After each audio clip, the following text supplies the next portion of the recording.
यानंतर वळूया देशातल्या आणखीन एका महत्त्वाच्या मोठ्या बातमीकडे। नीट यूजी पेपर फुटी प्रकरणावरून दिल्लीतल्या जंतर मंतरवर सुरू असलेलं सोनम वांगचुक यांचं आंदोलन आता अधिक तीव्र झालंय। तर मनसेचे अध्यक्ष राज ठाकरेंनी सोशल मीडियावर पोस्ट करत केंद्र सरकार आणि भाजपवर जोरदार हल्लाबोल केलाय।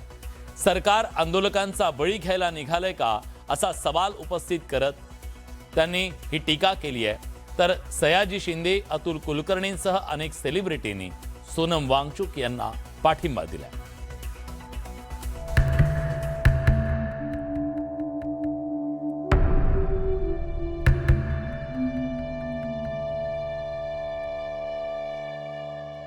दिल्लीच्या जंतर मंतरवर सोनम वांगचुक यांनी उपोषण पुकारलंय। वांगचुक यांच्या आंदोलनामुळे आता देशाचं लक्ष वेधून घेतलंय। पेपर फुटीवरून देशभरात वेगवेगळी आंदोलनं सुरू होती। त्या आंदोलनामध्ये सहभागी होऊन विद्यार्थी त्यांचा रोष व्यक्त करत होते। त्या सगळ्यांची एकच मागणी होती, केंद्रीय शिक्षण मंत्री धर्मेंद्र प्रधान यांनी राजीनामा द्यावा। याच मागणीसाठी लडाखचे प्रसिद्ध शिक्षणतज्ञ सोनम वांगचुक यांनी आमरण उपोषण सुरू केलंय। उपोषणाच्या 19व्या दिवशी वांगचुक यांचं वजन तब्बल 8.5 किलोनी घटलं। माझं उपोषण सोडवण्यापेक्षा 20 जुलैच्या शांततापूर्व संसद मोर्चात सहभागी व्हा असं आवाहन वांगचुक यांनी केलंय। मनसे अध्यक्ष राज ठाकरेंनी सोनम वांगचुक यांना पाठिंबा दिला। सोशल मीडियावर पोस्ट केलीये, भाजपला सध्या वेगळाच माज आलाय अशी टीकाही राज ठाकरेंनी केली।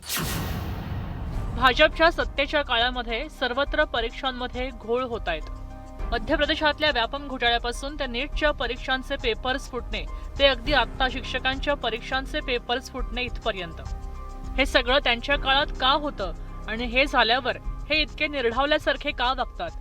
याचं उत्तर सोपं आहे, ते म्हणजे हाताशी सगळ्या यंत्रणांना धरून आलेली अमर्याद सत्ता। आम्हाला कोणी प्रश्न विचारायचे नाहीत हा एक वेगळाच माज सध्याच्या भाजपला आलाय। राजकीय किंवा निवडणुकांचा स्वार्थ नसेल तर हे सरकार कोणत्याही आंदोलनाकडे पाहणार नाहीत। सरकार कायम आंदोलनकर्त्यांना देशद्रोही ठरवणार, यात काहीतरी घातपात आहे अशी शक्यता पेरत राहणार। राज ठाकरेंच्या या पोस्ट नंतर भाजपकडनं पलटवार झाला। गल्लीत गोंधळ आणि दिल्लीत मुजरा अशी अवस्था त्यांची झालेली आहे। त्यांनी या प्रकरणावर न बोललेलं बरं।